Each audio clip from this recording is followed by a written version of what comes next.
জয়গুরু। আজকে মার্চ মাসের 10 তারিখ 2026 সাল। এই মুহূর্তে আমি আছি আলমডাঙ্গা জেলা, চুয়াডাঙ্গা জেলার আলমডাঙ্গা উপজেলার বেলগাছি ইউনিয়ন, যেটা কেদারনগর গ্রাম। আমার নিজের গ্রাম, নিজের ক্যানেলের মাঠের ক্যানেলের পাশে দাঁড়িয়ে আছি। পিছনে সবুজ ধান ক্ষেত, স্নিগ্ধ পরিবেশ, স্নিগ্ধ সকাল। আজকের এই সকালে দাঁড়িয়ে একটা বিষয় আমি বলতে চাচ্ছি। সূরা নহলের 106 নম্বর আয়াত।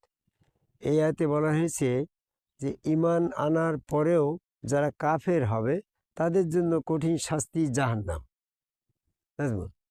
ঈমান আনার পরে যারা কাফের হবে, এই কথাটা যখন আয়াতে এসেছে, তৎকালীন সময়ে অবশ্যই কিছু কিছু মানুষ নবী মুহাম্মদ সাল্লাল্লাহু আলাইহি সাল্লামের কাছে ওই হাত আল্লাহর, পা আল্লাহর, চেহারা আল্লাহর, ওর ভিতরে স্বয়ং আল্লাহ বিশ্বাস করে সেখানে সেজদা দিয়ে আল্লাহ দর্শন করে ঈমান এনেছিল।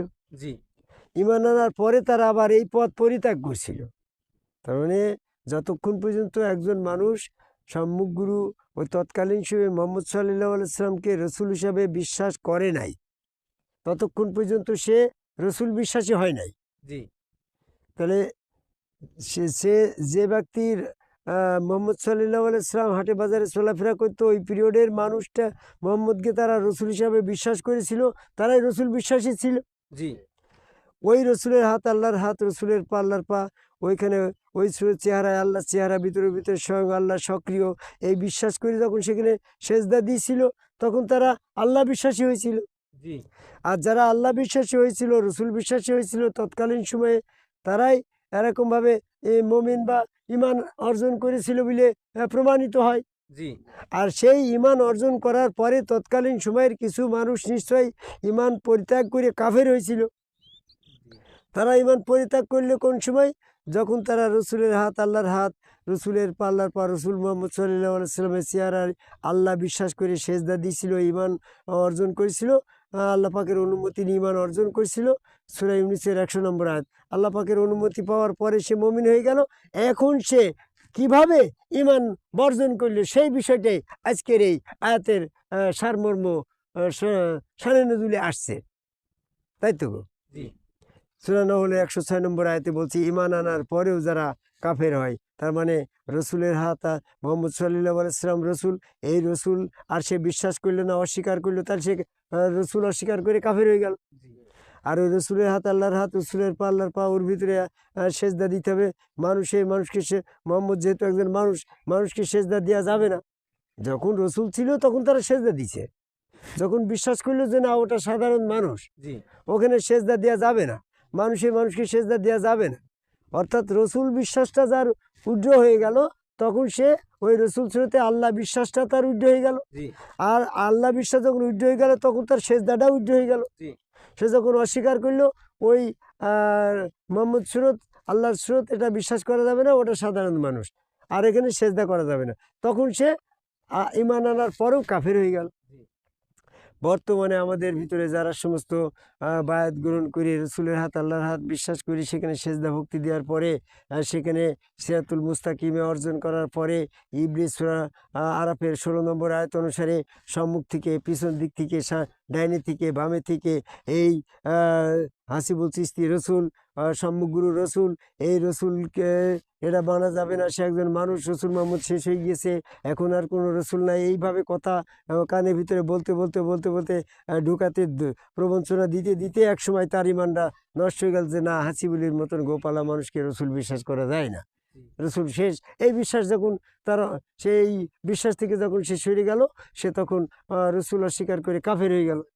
এবং সেখানে সে আর বলছে মানুষ ছাড়া মানুষকে সেজদা করা যাবে না, আল্লাহ ছাড়া সেজদা হারাম, সূরা জিনের 18 নম্বর আয়াত। এই মানুষকে সেজদা করা যাবে না, হাসিবুল চিশতি গোপালা সাধারণ একজন মানুষ, সেখানে সেজদা দিলে তোমার ঈমান নষ্ট হয়ে যাবে, তোমার শিরক হয়ে যাবে, আর শিরক করলে তোমার কর্মফল বিনষ্ট হবে, সূরা জুমার 65 নম্বর আয়াত। আর শিরকের আল্লাহ বলছে তোমার ঈমানকে জুলুম দ্বারা কলুষিত করো না, সূরা লোকমানের 13 নম্বর আয়াত। আর শিরক সবচেয়ে বড় জুলুম, সূরা আনামের 82 নম্বর আয়াত। আর শিরকের অপরাধ তোমাকে ক্ষমা করা হবেই না, সূরা নেসার 48 নম্বর আয়াত। এই সমস্ত আয়াত দিয়ে যখন তাকে শিরকের ভয় দেখানো হইলো, তখন সে এই সেজদার থেকে বলছে যে হাসিবুল চিশতি গোপালা মানুষকে সেজদা করা শিরক, এই শিরক থেকে তার মনটা, এই সেজদা থেকে তার মন উঠিয়ে গেল, তখন সে কাফের হয়ে গেল। এই জন্য তাদেরকে আরও প্রবঞ্চনা দেওয়া হচ্ছে। সূরা বাকারার 165 নম্বর আয়াতে বলা হয়েছে যে তোমরা যে মানুষ, একজন সাধারণ মানুষকে ওরকম ভালোবাসছো যেমন ভালোবাসা দরকার আল্লাহকে, শুধু সাধারণ মানুষকে যেমন সেজদা করছো, যেমন সেজদা করা যায় আল্লাহকে, এইগুলা সূরা বাকারা 165 নম্বর আয়াতে নিষেধ দিয়েছে। দেখো, এইভাবে আয়াত দেখিয়ে তাদেরকে শয়তান এই সিরাতুল মুস্তাকিম আদম সেজদার পথ, সম্মুগুরু রসুলের পথ, এই বিশ্বাস করে আল্লাহ বিশ্বাস করে রসুল আল্লাহ বিশ্বাস করে সেখানে আদম সেজদার এই সিরাতুল মুস্তাকিমের পথ থেকে তাদেরকে বিচ্যুতি ঘটালো। তখন তারা ঈমান এনেছিল, আবার তারা কাফের হয়ে গেল। এদের জন্য কঠিন শাস্তি জাহান্নাম। সূরা নহলের 111 নম্বর 106 নম্বর আয়াতে আল্লাহ এটা জানিয়ে দিয়েছে। নিশ্চয় তৎকালীন সময়ে এই ধরনের মোহাম্মদ সাল্লাল্লাহু আলাইহি ওয়াসাল্লামের কিছু ভক্তদের ভিতরে তারা মোহাম্মদ সাল্লাল্লাহু আলাইহি ওয়াসাল্লামকে রসুল হিসাবে অস্বীকার করে আদম সেজদা করার পরও সেজদা থেকে মাথা উঠাই নিয়ে তারা বিপদগামী হয়েছিল, কাফের হয়েছিল, তাই আয়াত নাযিল হয়েছিল। তাই তো ইয়াদুল। এই জন্য সূরা নূরের 47 নম্বর আয়াতে বলছে যে সূরা নূরের 147 নাকি শুধু 47? হ্যাঁ, 47 নম্বর আয়াতে বলছে যারা আল্লাহ বিশ্বাস করে, রসুল বিশ্বাস করে, আল্লাহ রসুলের আনুগত্য স্বীকার করে, কিন্তু যখনই তারা ওই থেকে মুখ ফিরিয়ে নেয় তখন তারা আবার কাফের হয়ে যায়। মুখ ফিরিয়ে যায় রসুলেরা, রসুল থেকে আল্লাহকে তারা সেপারেট করে ফেলে, যে রসুল রসুল, আল্লাহ আল্লাহ। এই যে রসুল থেকে আল্লাহকে সেপারেট করার পরে তখন তারা কাফের হয়ে যায়। এই বিশেষ আদম সেজদার জায়গায় থেকে তখন তারা মুখ ফিরিয়ে নেয়, বলছে রসুল রসুল, আল্লাহ আল্লাহ। এখানে একত্রে বিশ্বাস করে এখানে সেজদা করতে হবে, এইটা কিন্তু তারা তখন স্বীকার করে না। সূরা নিসার 150 নম্বর আয়াতে বলছে তখন তারা কাফের হয়ে যায়। কাফের হয়ে যায় কারা? ইন্নাল্লাযিনা কাফারু, তারাই তো কাফের। উরিদু ফাররিকুন বাইনাল্লাহি ওয়া রাসূলি, যারা রসুল থেকে আল্লাহকে সেপারেট করে। এখানে অনেকে বলে পার্থক্য, পার্থক্য কথাটা আসবে না, কারণ পার্থক্যর ইংরেজি হচ্ছে ডিফারেন্স। আর সেপারেট তোমার বিচ্ছিন্ন, ফারাক করার হচ্ছে বিচ্ছিন্ন করা, যেটা সেপারেট করা। তাহলে রসুল রসুল, আল্লাহ আল্লাহ, তাহলে সেপারেট হয়ে গেল না। আর রসুল থেকে আল্লাহর ভিতরে তো পার্থক্য আছেই। রসুল হচ্ছে সাধারণ মানুষ, হ্যাঁ, আর আল্লাহ হচ্ছে স্রষ্টা। সৃষ্টি এবং স্রষ্টার ভিতরে তো পার্থক্য আছেই। তাহলে সূরা নিসার 150 নম্বর আয়াতের অর্থ যারা পার্থক্য করছে রসুল থেকে আল্লাহকে পার্থক্য করলে কাফের হবে, এটা ভুল ব্যাখ্যা। বরং সঠিক ব্যাখ্যা হবে রসুল থেকে আল্লাহকে সেপারেট করা।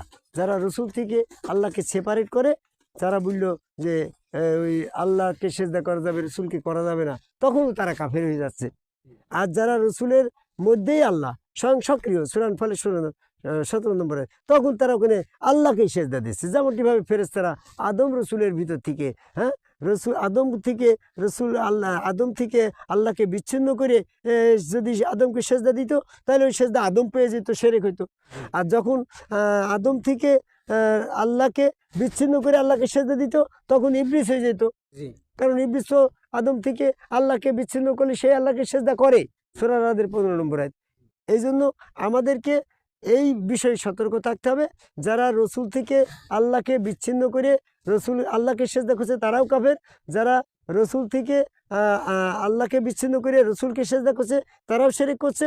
মূলত ঈমান হচ্ছে রসুলের হাতটার ভিতরে স্বয়ং আল্লাহ সক্রিয়, ওই হাতটাকে বিশ্বাস করে যখন সেজদা দিচ্ছে। আমি সূরা বাকারা 165 নম্বর আয়াত দিয়ে যারা মানুষকে এই সত্যপথ থেকে বিচ্ছিন্ন করছে তাদেরকে আমি স্মরণ করাই দিই। সূরা বাকারা 165 নম্বর আয়াতের প্রথম অংশে বলা হয়েছে আল্লাহকে পরিত্যাগ করে, মিনদুনিল্লাহি, আল্লাহকে পরিত্যাগ করে যারা ওই মানুষকে ভালোবাসছে, সেজদা করছে, তারা শিরক করছে। কিন্তু আল্লাহ রসুলের হাত, আল্লাহর হাত ওর ভিতরে সঙ্গে আল্লাহ উপস্থিত করে বর্ত করে সক্রিয় আল্লাহকে সেজদা করি, তোর সূরা বাকারা 165 নম্বর আয়াতের পরিপন্থী হচ্ছে না। এটা একটা এজিতের কৌশল, শয়তানের কৌশল। এই শয়তানের কৌশল হচ্ছে আয়াতের প্রথম অংশটা বাদ দিয়ে শেষ অংশটা দিয়ে মানুষকে বিভ্রান্ত করছে।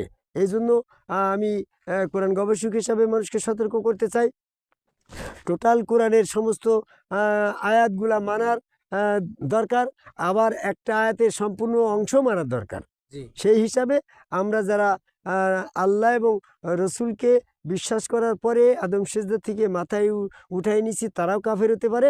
আর কাফেরদের জন্য কঠিন শাস্তি জাহান্নাম। সূরা নাহলের 111 নম্বর আয়াতের 106 নম্বর আয়াতের সতর্কতা দিয়ে যারা এখনও গুরু ত্যাগ করে বিভিন্নভাবে চলে গেছে এবং এক গুরু থেকে আরেক গুরু চলে গেছে, তখন এক গুরুর রূপ থেকে পরিবর্তন করে আরেক গুরুর রূপে যখন আল্লাহ দর্শন করতেছে, সেটাও শিরকে গণ্য হয়ে যাচ্ছে। কারণ আল্লাহ পাকের আহাদ রূপ একটা, কলু আল্লাহ আহাদ, আল্লাহর আহাদ রূপ পরিবর্তন করা যাবে না।